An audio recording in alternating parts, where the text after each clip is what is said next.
Hello, welcome. Tonight is March 26th, 2020, and we're going to be talking about ways in which you can get the most out of your chiropractic care. Things that will help you do better, get healthier. Maybe in a way, that's some small effect, kind of like a do-it-yourself type of thing where you can support yourself. Okay. Now, I want to speak on this in this context. When a chiropractor gives an adjustment, it makes an effect on the nervous system. Okay. Now, there's ways we've measured how it affects. Like, there's ways we've seen X-rays after adjustments and watched the way the body changes its structure. We've done things where we measure the temperature differences in the body. That's called thermography, where a body's nervous system controls and regulates the surface temperature better and more balanced. There's ways you can measure it that way. We've, of course, measured all kinds of ways symptoms change, the way people feel changes. Even we've done different surveys and ways and means of measuring how people feel about their stress and people feel about their life enjoyment and their overall well-being. Measure that, how things change with why people get adjusted. But also we've been having other kinds of cool measurements where we've had people in brain scans, functional MRIs, watching the way the brain works, what parts of the brain are at work, and then after an adjustment, what parts of the brain are at work and what different ways. So there's all kinds of effects that an adjustment has on a body, but I'm going to focus on the nervous system effects. See, because I've got kind of an analogy on this. It's somewhat of a silly thing, but like a nervous system is able to, it can only do things, well, let me put it to you this way. Like, if a nervous system malfunctions, it can only malfunction within the range of what it generally is able to do. Like this is silly sounding, but like, you can't ever grow wings and fly. Like, that's not a malfunction that you'll ever have, right? So your nervous system does a certain set of functions, and if it's malfunctioning, it's either doing too much of something or too little of something within that range. So what I'm getting at is an adjustment will have this range of effects on a nervous system, but an adjustment is not the only thing that has that same kind of effect on your nervous system. You're able to get those effects on your nervous system by all kinds of different behavior. An adjustment also just helps you. It's a very efficient and gentle and pleasant way to have these positive effects on your nervous system, but you can also generate those effects through other behaviors, and I want to talk about those. Okay. Now, but we'll save that for the second half. The first half, I want to put this all into a framework. Okay, an idea that helps you understand where your chiropractic care applies to your living and where your behavior will apply into your living, and both of them to move you forward. Okay, so why would someone typically go see a chiropractor for the first time? What would be a common reason why someone would go see a chiropractor? You can answer out loud, or you could let me, I'll just do the talking if you prefer. Back pain. Sure. Now, back pain is very common. Other common things are, radiating pain, neck pain, headaches. So there's aches and pains are a common thing that drives someone to go see a chiropractor for the first time. Okay. Now, that is what we're going to call a symptom. Okay. So, picture this. That might be too big. We're gonna redraw this, and you'll see what I mean in a moment.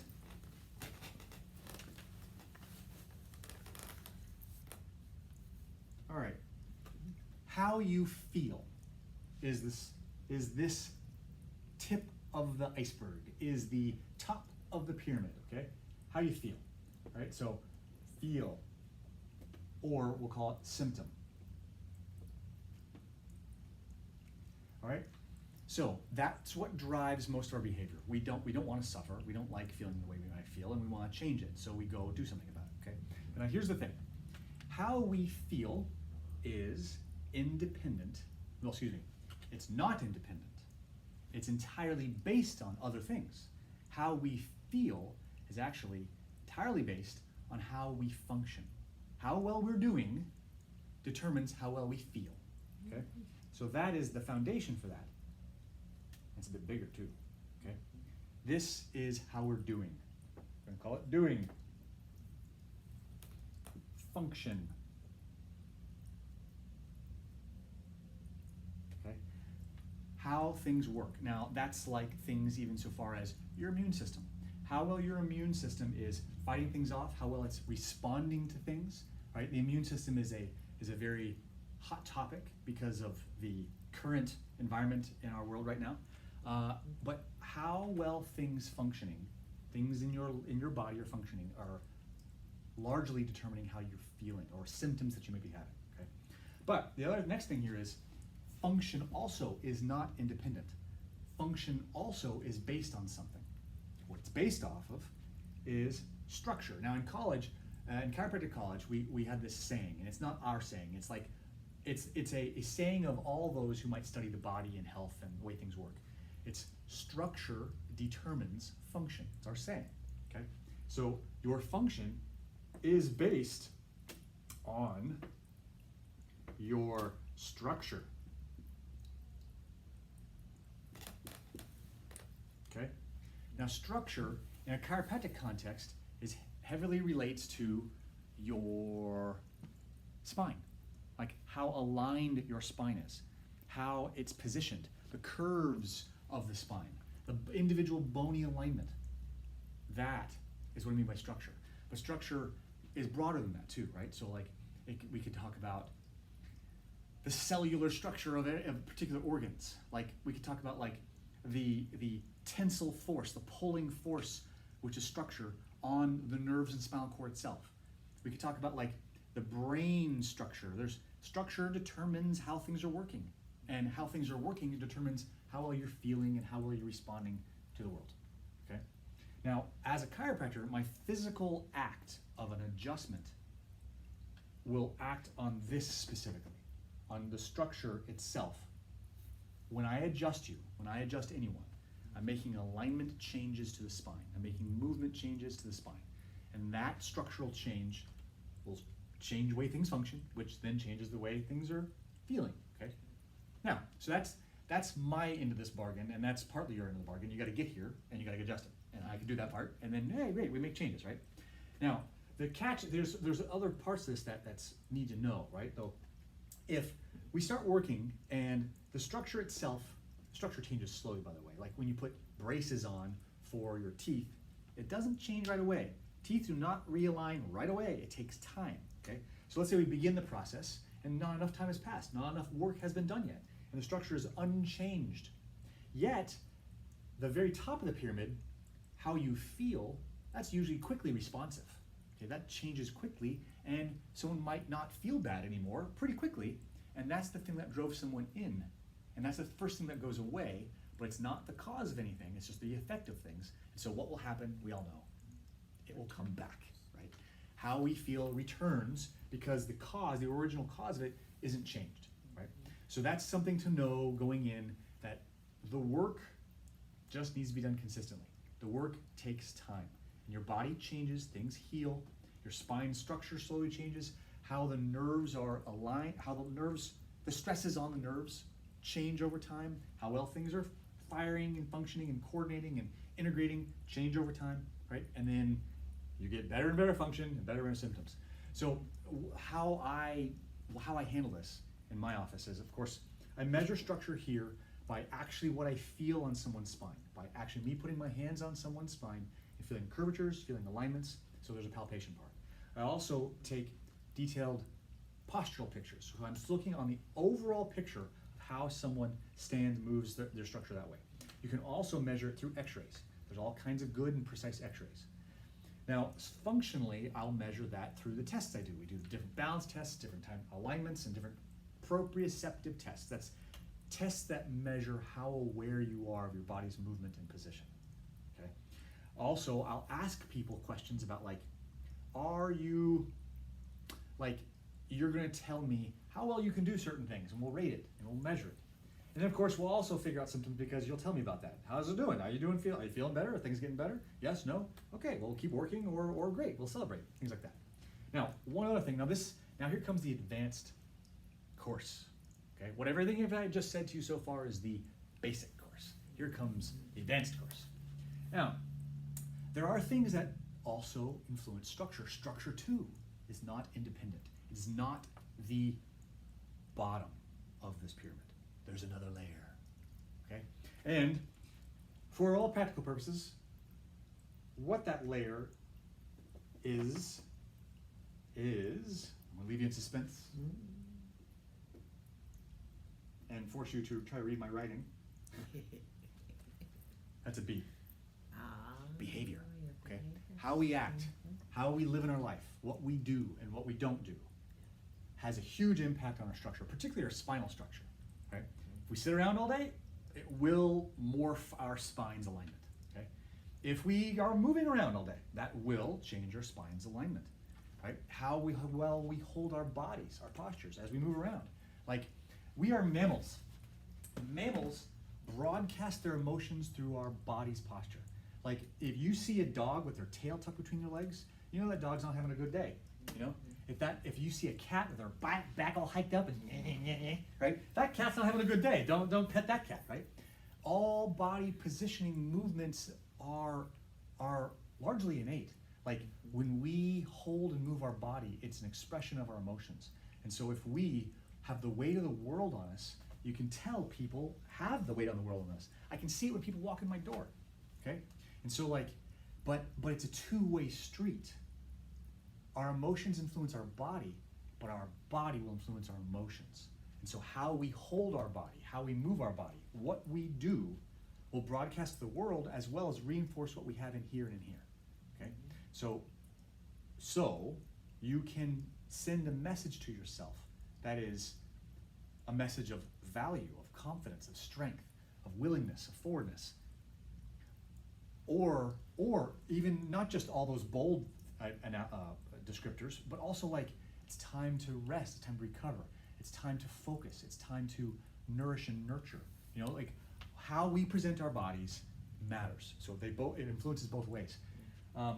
There's a great TED talk by Amy Cuddy, I think.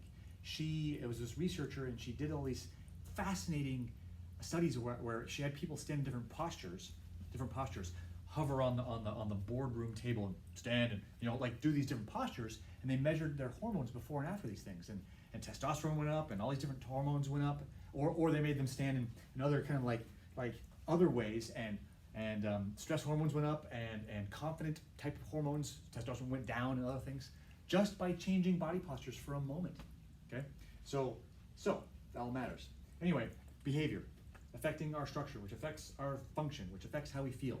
And there's now one more thing, but wait, the plot thickens yet again. This goes more into the realm. Okay, stand so that you can see my head. This goes into the realm of philosophy, but it's applicable. There is actually one more little layer under here. Okay. And what's the thing that really can influence our behavior? Also, how we think, our thinking, okay? Now, I could continue to get layer upon layer though, because what also influences our thinking, it's who we choose to be around, who we choose to listen to, what ideas we subscribe to, you know? There's all kinds of layers in there. So we don't need to get deeper and deeper and deeper, but knowing that our lives are intertwined, who we choose to hang out with directly influences us. You know, there's this awesome study up in Framingham, Massachusetts. It's called the Framingham Heart Study, and it was originally designed around looking at like heart health over a long period of time over a big group of people. It's a town in Massachusetts, Framingham, and they measured people's heart health and so on over years and years and years, and like the whole town goes in like periodically, and they measure all kinds of stuff like blood chemistry, this and that, and cholesterol and blood pressure, and all kinds. They measure all kinds of stuff, do big surveys. Like great masses of the town do this regularly, and they've done it for like way more than 50 years, going on like 60 years plus. They've been doing this huge study, and a lot of information and understanding has been gleaned from this study, right? But one interesting finding, which was actually reported in the British Medical Journal, a very prestigious journal, very prestigious, and it was how moods would spread in social groups. Like if someone got happy in their household, friends that lived across town also happened to get happier too. Friends that lived across the country also happened to get happier too, okay? Neighbors happened to get happier once you got happier. Ironically, spouses didn't get happier with each other. If one got happier, it was weird. There wasn't a synchrony between spouses. But there was between neighbors, right? So the idea is that just you carrying a vibe, just you smiling and waving, just you holding a higher vibration in some way, actually had measurable, observable effects in the moods and uplift of people that you were either proximity-wise close to, as well as just emotionally close to and around, okay? We are interconnected. We are interconnected. Now let me tell you this. Why am I giving this class tonight with all this calamity? Because I said I would. Because I committed to doing it. That's why, right? Because I'm here for people. I'm here to teach right now. I'm here all day adjusting, taking care of people. And because this is also like business as usual, right? I'm going to make sure that people can rely on what I say, because it matters to me that you have something to rely on. That's why I'm here, okay? So, I believe the things that we can say and do and how we support each other makes a difference, okay? We're not at the whims of all the climate and the catastrophe and the panic of things. We also have say-so in our lives. We've got power in our lives, okay? I believe that also our health is in our hands. Now, there's always random things that affect us. There's always random things that affect us. I have we've got beloved family in my family that lost a little boy, not from any of this recent catastrophe. It was something entirely separate. He was a 9-year-old precious little boy, and my wife just was up celebrating his life and being with her family, mourning that. Again, I don't think to do with this catastrophe, crisis, panic that's happening right now, but like, so random stuff does happen, random awful things happen. Yet, even though there's that, mostly, almost entirely, our health is influenced by what we do, the choices we make, you know? I was teasing my wife just last night, like, she's helping me with like face stuff. I'm washing my face, make sure you're supposed to do it that way, okay, then like this, right? I've not had much of a facial skincare thing, right? But I'm working on it, right? I'm joking with her. This is why married guys live longer than single guys. Why? Because married guys have a wife that looks after them and makes them do healthier stuff, right? A lot of our fate is in our hands. We have power. And power, by definition, means you have the ability to do work, okay? So us here learning and being a part of this is us expressing our power in our lives, okay? Now, on to the next part, okay? There's these effects that we can receive by our certain behaviors. Remember, behaviors matter, okay? And these behaviors that have this effect on our nervous system. So I'm going to talk about several of them. Not all of them, because there's tons. You could almost argue it's limitless, but like, so I'll talk about some obvious ones, and I'll talk about some less than obvious ones. One obvious one, for instance, is sleep, okay? How important sleep is. Now, sleep, of course, now, let me put this in here. The chiropractic adjustment creates an effect in our brain that helps us first disengage from habits. Like if we're just repeatedly doing things like neurologically, if we're just stuck in a rut, stuck in a habit, stuck in a rut, stuck in a habit, an adjustment will help us interrupt the habit so we can kind of snap out of it, right? And we can behave in a new and conscious way as opposed to a repetitive, unconscious way, okay? Then the other effects that an adjustment has is it has a relaxing effect. There's several areas of our brain that reach a disengaged state after you've been adjusted. Stressed, the parts of the brain that are responsible for the stress response calm down, okay? So disengaging from habit and also disengaging from stress and engaging the rest and recovery modes is kind of what an adjustment helps with, but also sleep, okay? So sleep, it's an obvious one, it's an essential one. It's so essential, this little experiment illustrates it. Like if you had, there's this study done where they had a big group of rats that they didn't give them any food. And another big group of rats, and they didn't let them sleep. And they wanted to see which group of rats died first. Which group of rats do you think died first? The starved or the sleep deprived? The sleep deprived died first. Sleep is actually more essential for our life than food. Okay? So sleep, right? And, you can't, when you don't sleep, it hurts you. It hurts you. It damages the brain. It hurts. And you don't get to like shortcut your sleep for days and days and days and have one big sleep session.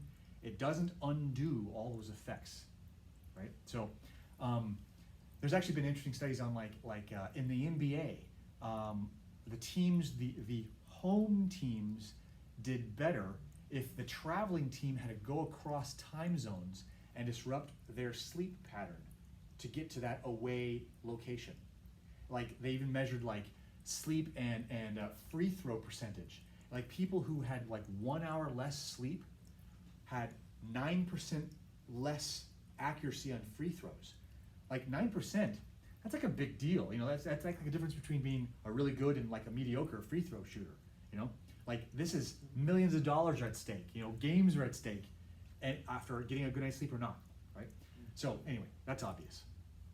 Now here's another type of effect. Swimming. You wouldn't necessarily think this, but swimming has an interesting effect on our nervous system where the act of floating, being quasi-weightless, the act of being surrounded by water, when was the last time in our development did we have that? In womb, okay? When we were in womb, of course, we were in water, and all that comes with it, right? So the act of being in water has this calming effect on the brain. It has this whole body sensation effect. Like it really brings you to your senses as opposed to being somewhat numb to your body, okay? Which a chiropractic adjustment can do. People, I've had patients tell me this for years, like where they just feel their bodies more, they're more present to their bodies.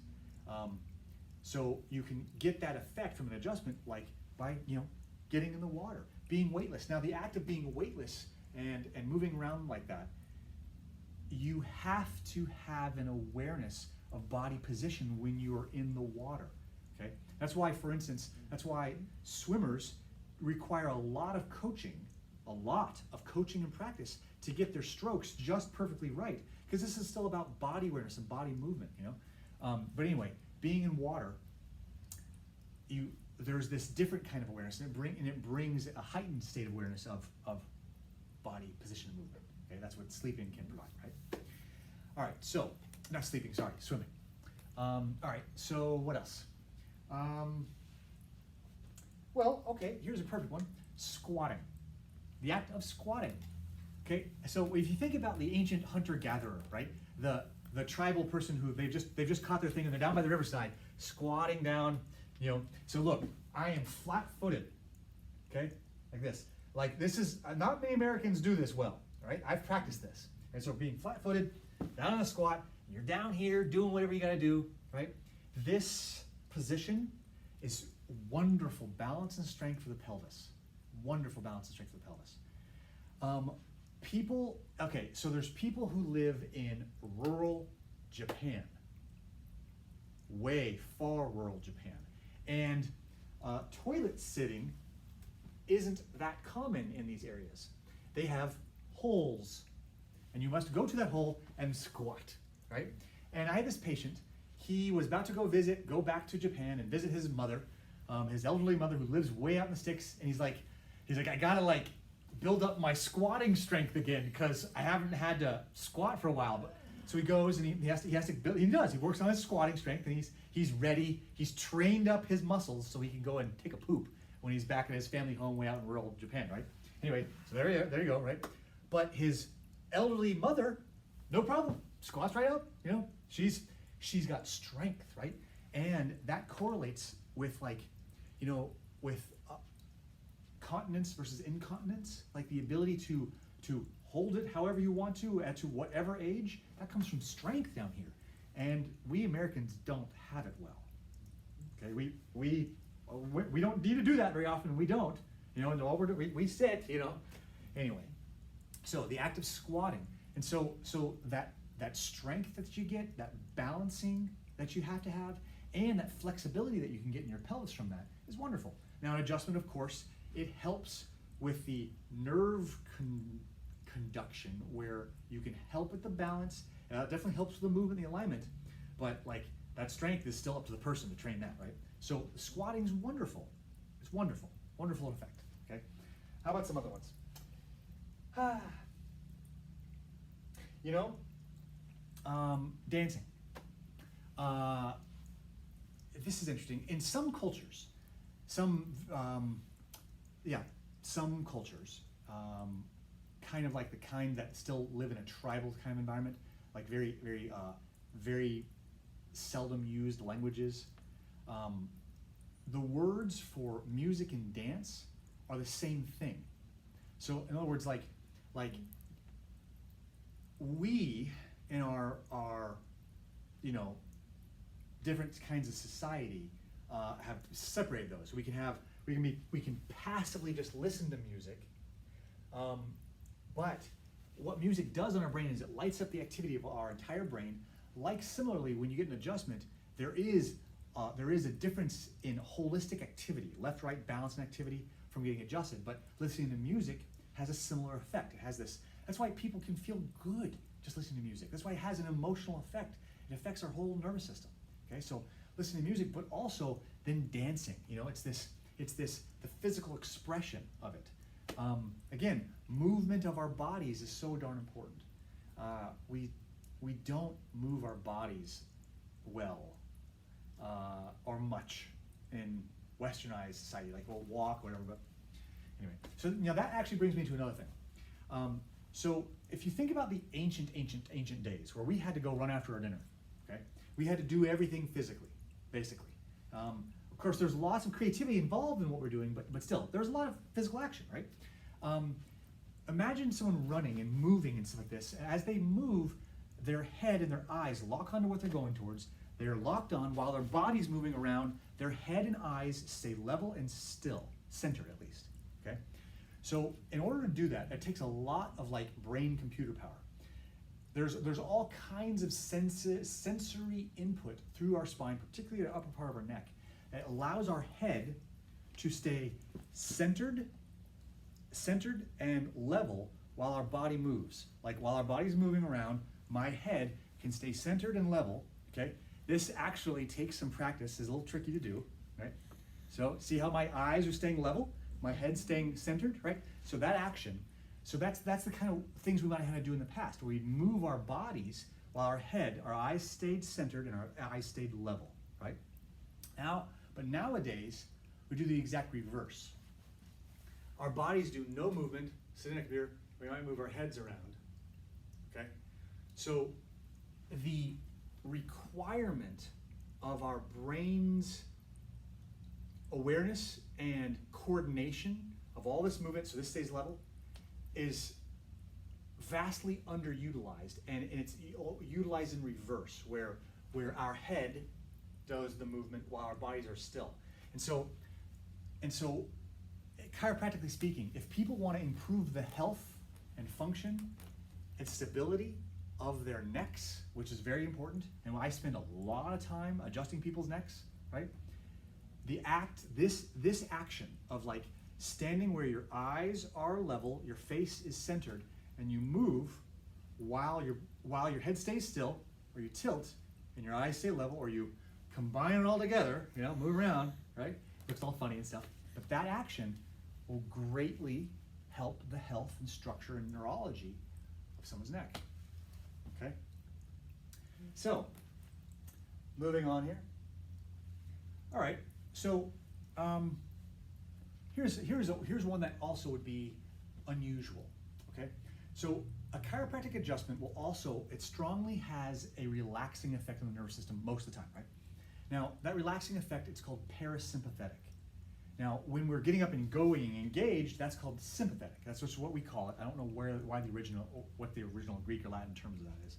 But engaged, sympathetic, and parasympathetic is disengaged, okay? So, an adjustment has a parasympathetic effect. Now, the ways you can help this one probably is going to be controversial to say, but here's the idea. Okay, how about this? When you were like 13 years old, and the boy down the street you had a slight crush on, but he didn't like you back, and it was like this devastating event, right? And now as an adult you look back and you know that your teenage child is going through the same devastating event, but you know it's not the biggest deal. You know, there's that stupid saying, there's lots of fish in the sea, and there really are. You will meet more people. You will be okay. The world will not end, right? So in other words, that child is basing their response off of their limited experience, right? You could say that that child is calibrated to whatever experiences they have in their life. And so their stress responses will come up based on what they feel as a stress. So what I'm getting at is our modern lifestyle. I love our modern lifestyle. I would not want to trade it. Let me be clear about that, okay? However, our modern lifestyle also allows us to not have to experience life-threatening events. We don't have to run from lions regularly. We don't have to face off against somebody with a spear who wants to kill my family. This is not something we ever have to deal with typically. Now, there are exceptions even in our modern society. People have dealt with life-threatening events, of course, okay, but for the vast majority, it's extremely rare. The idea of having to run for our life, or hunt for our life, or solve a problem for our life, or be able to keep the community together for the sake of our life. These are not things we typically have to do. So we are not well calibrated to stresses. The range that our being, our mind, our character, our nervous system could handle could be this, but our modern society only requires us to live within this. And so whenever we deal with things in this range, we get close to this range, we begin to feel, oh no, we feel a sense of catastrophe. We feel a great sense of panic when we're in this range. But we've not been calibrated anymore. Because if we did actually live a slightly broader sense of what real threat is, then once we reach this range, it wouldn't be that big a deal, right? So because we're off calibrated, we always elicit that stress response. It's so quick to elicit. We're so habitually triggering our stress response because we're so poorly calibrated. So my suggestion is not to go and risk your life and take great chances. That's not what I'm suggesting. But do challenge yourself. Do take some risks. Do let yourself feel uncomfortable from time to time. And do try to capture a sense of perspective whenever possible. If you get a chance to talk with people who have been through life-threatening events, really try to walk in their shoes. Use their life experience to color your own knowledge around the world, and so you can broaden your sense of what is catastrophe and what isn't. It's a means. We human beings are so wonderfully social. We grow from other people's experiences. Our souls themselves can grow. We gain wisdom by learning from others. So be willing and open to learn from others, at least, even though maybe those experiences are few and far between, still worth learning through. And the way you learn from, and I'm going to get to learning in just a second, but the way we learn from other people's experiences is not to have pity on somebody. When we have pity, it's the experience of saying, oh, it's too bad for that person, but that's not me, right? That's pity. Compassion is when it's that could happen to me. I can walk in that person's shoes. I'm not above that. I'm not beyond that. I have compassion for that because I too could feel how that would feel. That could happen to me too. There's compassion in that, right? So having a sense of this didn't happen to me because I got lucky. And yes, like I said, luck sometimes happens, right? So I can appreciate man, you did go through that. How was that like? What did you learn? How did you feel? Those types of things. And knowing we can grow from them. Anyway, now back to learning. The next thing is our brains are good at, can be good at noticing new things, seeking new things. I think, you know how like, this is another bit of philosophy. Take a hawk.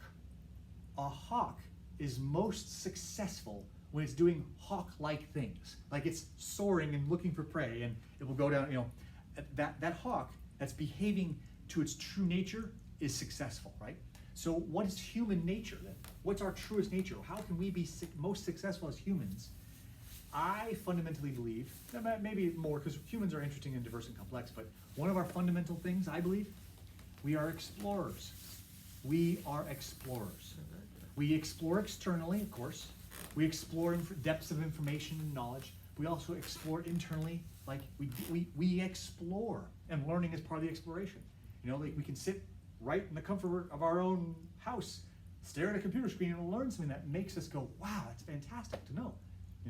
So the act of learning grows our brain. There's pieces of research around how chiropractic it has different kinds of brain effects. I myself have done personal research that's I'm getting published, that's not yet published, but it's about cognitive change and improvement and cognitive speed after being adjusted. Anyway, to be continued. But so learning elicits things. So like that alone creates effects in our mind that are similar kinds of effects that an adjustment can create. That's good for us. As an example on this,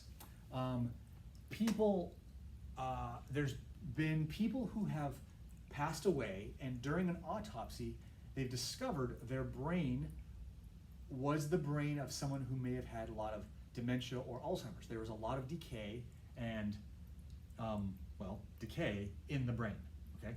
And then the person who does the autopsy might speak with the family, and the family's like, no, this person did not behave in any way, had no lapse of cognitive function. So there's some people who have decayed brains that were obviously had dementia and other brain problems, Alzheimer's and such, and other people with the same kind of brain decay that didn't show it at all. And they're like, what the heck is the difference? Why do both brains show a sickness, yet one person, you could see the sickness in their life, the other person wasn't findable? And the difference, wouldn't you like to know the difference?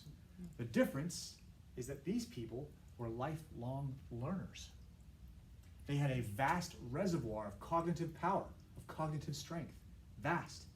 And when their disease began to erode that reservoir, the reservoir was deep enough, it never showed. Lifelong learning. And that's what we're doing right here, right now. Okay? So, here is a couple other things. Lots of things, really. Okay, one of my favorites that's also strange is yawning. Okay? The act of a yawn. Now, here's my caveat. When you discuss yawning, you can't help but yawn, so I will probably yawn in this moment. All right, but here's the idea. The muscles that pull your jaw open, okay, are attached at central parts in your skull. And so when you yawn, you're pulling and tugging on cranial bones, similarly akin to when I might do cranial work and adjustments on someone's skull. Okay? It can create a quasi-cranial adjustment effect, just by yawning. Okay? Also, because we're such social creatures, us humans, when one person yawns, because we only will yawn if we are preparing to change the state of brain we're in. Like, we yawn when we're waking up because we're rising up to being fully awake. We yawn when we are going to bed because we are changing our state back down. So it's a change of states that we yawn with. And so when we are calming our bodies down to sleep, we might yawn. That's where we're priming our bodies to disengage.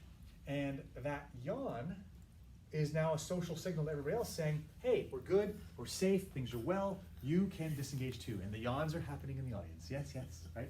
So use the yawn. It tells your brain to calm down.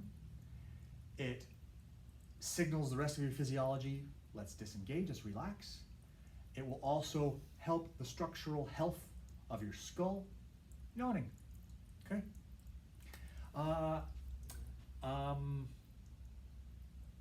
Emotionally connecting, laughing, making love. These are all other social things that all have wonderful neurological effects, okay? Connecting, just socially connecting, as an example. It's essential. Bottom line, being lonely is far more health detrimental than is being depressed. The experience of lonesomeness is more toxic and damaging than being depressed. The mortality rate of someone who feels lonely is higher than someone who's really terribly depressed, but they don't necessarily feel lonely. Okay, so connection, right? And then, and I mentioned, sex. Well, you know, making love. It's the ultimate kind of connection. It's activity. Activity is always good, right? The hormones that come from it, the connection. It's just fantastic on our nervous system. Okay, so make love. Very good. Peace, love. Yes, yes. All right. I probably can't talk about those things very often without blushing, so I gotta go quickly past that. You know. Plus, I'm being recorded. You know, it's like, you know. Anyway, all right. So another one that might seem controversial is reading, but minimize reading. Okay. Now, this sounds contradictory about learning, because most of our learning often is reading, but you can watch a video and learn. You don't need to read. But like, here's the thing: when we read, what we're doing with our eyes matters. So what happens is in the English, at least, form of reading, because different languages have different up, down, left, right, you know, top, down kind of readings. Or I think Arabic you read from right to left, and different types of East Asian scripts, they're reading up, down, but our reading, of course, the English reading is left to right, left to right. So eyeballs move in two ways. Eyeballs move in a slow track, like as in a plastic bag blowing across your field of view. You are slowly tracking it.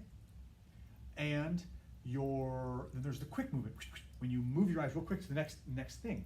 So if we are always slow tracking to the right, and then a quick jump to the left, slow track to the right, quick left, that's how we read. We repeat that same pattern over and over again. It sets our brains into certain patterns. The left and right hemispheres of our brains are being utilized unevenly, and that matters, okay? So giving yourself the chance at least pretend, per se, or maybe go learn Arabic and read Arabic too, right? So you can slow track right to left and jump back. Giving yourself a balance in that movement would be helpful, okay? And that left-right brain balanced activity is something that can occur with adjustments. Getting chiropractic care changes brain activity and helps balance left-right hemisphere brain activity too. The brain has its left and right half, and it controls, the right half controls the opposite side of the body, and the left half controls this opposite side of the body. And your brain pays close attention to the midline of your body because it gets good information about what you're doing at the midline. So your brain pays heavy attention to the spine, has lots of like position and movement sensors embedded in the muscles all along the spine. So when I'm doing a spinal adjustment, it's triggering wonderful effects into the brain, left and right hemisphere both. So enjoy your adjustment, but also make sure you're balanced in your activity, okay? Which brings me to another thing here. While we're talking left and right body, anytime you do activity that crosses a midline of your body is wonderful for your brain, okay? Now what I mean by this is this. If you look at your body, if you cut down the middle, you've got a left and a right half. If you cut across here, you have a top half and a bottom half. If you cut right here, you've got a front half and a back half, okay? So any activity that requires you to reach across or cross midlines makes more of your brain work, and it's excellent for you, okay?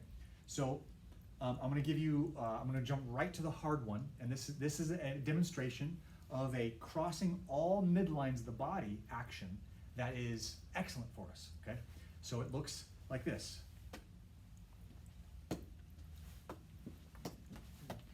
Right? And then you switch. Come on, you want to try it? Okay, anyway, so I'm crossing my top and bottom midline. I'm crossing my left and right midline, and now I'm also crossing my front and back midline, okay? And that's what you can do when you're standing up as an adult. I invite you to rewind that and try that again, right? But also, you know what else does that same thing? Is the way babies crawl. The act of crawling. The act of crawling. So as I'm crawling, okay, as I'm a baby, right? What you're doing is, of course, I'm using my arms and my legs at the top and the bottom. Of course, I'm using my left and my right, right? But also, the surface of my palms are on the floor and the backs of my feet are on the floor. That is the opposites. So that's front and back, okay? So those opposite surfaces being engaged with the left and right, with the top and the bottom, creates this magnificent integration inside the brain, and crawling is superbly, exquisitely important and valuable on a child's development. Never rush a child from crawling. Let them crawl as long as they can. Do not hurry a child in standing. The child will do it when it's ready, and the child's brain is gaining strength, gaining lots of good things by crawling. Okay? So, an adjustment helps this. Now, again, you can have it on your own, right? And please do have it on your own, but adjustment also helps. So, maybe I'll go back to and end with one last thought here. This is something I learned from one of my favorite books. It's called The Upside of Stress by Kelly McGonigal. Upside of Stress, Kelly McGonigal. Wonderful book, brilliant book. And it's all about what it sounds like. How stress is not the enemy we make it out to be. Stress is actually enhancing. It builds us, it helps us. We are actually healthier for it. Seriously. Not just like, like a la-la figurative way. No, actual, measurable, specific ways we are better off because of our stresses. But one thing in here is this. She defines stress as if there's something of meaning to you that's at stake. That's what can be stressful. Okay, so if there's something important to you that's at stake, that can be defined as a stress. Okay, it's a nice definition. But now this key thing is the thing. It's easy to see when something that matters to you is at stake. It's easy to see that as a threat. Okay, that will trigger certain aspects of our brain and our physiology to respond to the threat. But if we have the ability or the conscious wherewithal to instead interpret that event as a challenge, it changes nearly everything. The different parts of our brain become active when we have a challenge versus a threat. Different hormone profiles happen when we have a challenge versus a threat. And how we recover later, what kind of hormones happen, what kind of physiology happens later changes versus a challenge versus a threat. And if we can see it as a challenge, in all ways it's better off. We're better off seeing things as challenges. Okay. Specifically, why I'm talking about this is there's parts of the midline part of the very back part of our brain. The back part of our brain is called the cerebellum, and it controls what our body's doing.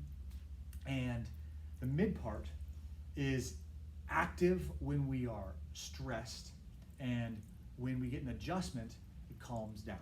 Okay.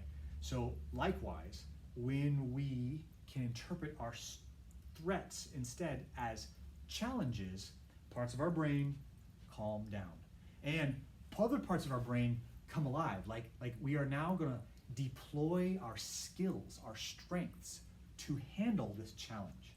A challenge is when you go, yeah, come on, all right, here we go. You roll up your sleeves and I'm ready, right? A threat is like, oh no, or you handle it in other ways. But the challenge is like, yeah, you dig in, okay? That's a wonderful way to live, as opposed to reacting from threat to threat, okay? So, I want to leave you with that, right? So, how we use our thinking, interpreting things as challenges, how well we move, how well we stand, when we yawn, how we sleep, these are all just several different snippets of things that you can do on your own that will enhance your own health, your own nervous system's health, things that have similar effects to adjustments, but you can do them on your own. There's your DIY, your do-it-yourself, neurological health, okay? So, I'll leave you with that, and thank you for coming. Good night.